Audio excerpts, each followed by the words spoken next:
جس گھر میں یہ جانور پائے جاتے ہیں اس گھر میں نہ رزق آتا ہے نہ دولت آتی ہے، اور اگر رزق اور دولت ہو تو وہ بھی روک دیا جاتا ہے، یعنی اس گھر میں برکتیں اور رحمتیں داخل نہیں ہوتی۔ نمبر 1، چھپکلی۔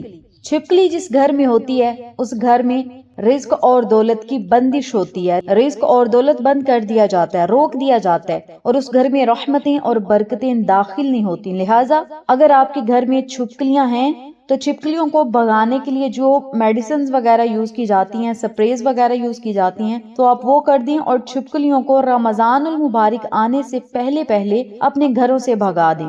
نمبر 2، مکڑی۔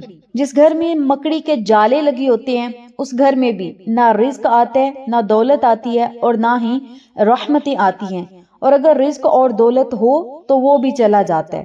جس گھر میں مچھر ہوتا ہے، آج کل مچھر بہت زیادہ ہوتے ہیں، آپ اپنے گھر میں سپریز وغیرہ یوز کریں یا کوئی بھی مچھر والی میڈیسن ہے تو وہ اپنے گھر میں چھڑکا دیں، اپنے گھر میں وہ لا کر رکھ دیں، کیونکہ جس گھر میں مچھر ہوتا ہے اس گھر میں بھی رحمتیں اور برکتیں نہیں آتی۔ لہٰذا رمضان المبارک کا مہینہ آنے سے پہلے پہلے اپنے گھروں سے مچھروں کو بھی بھگا دیں، تاکہ آپ کے گھر میں ماہ رمضان المبارک کی برکتیں اور رحمتیں چماچم بارش کی طرح برسیں۔ جن کے سروں میں جوئیں ہیں وہ اپنے سروں میں سے جوئیں نکال لیں، کیونکہ جوئیں بھی گندگی ہے۔ اگر آپ کے سر میں کوئی جوں وغیرہ ہے تو آپ کوئی میڈیسن یوز کریں، آئل یوز کریں، یا پھر انہیں نکلوانے کی کوشش کریں، کیونکہ اگر آپ کے سر میں گندگی ہوگی تو اللہ تعالیٰ کی رحمت والی نظر آپ پر نہیں ہوگی۔ تو آپ نے کیا کرنا ہے، اپنے سروں کی صفائی بھی ضرور کروانی ہے، یعنی اپنے سروں میں سے جوئیں بھی ختم کروانی ہیں۔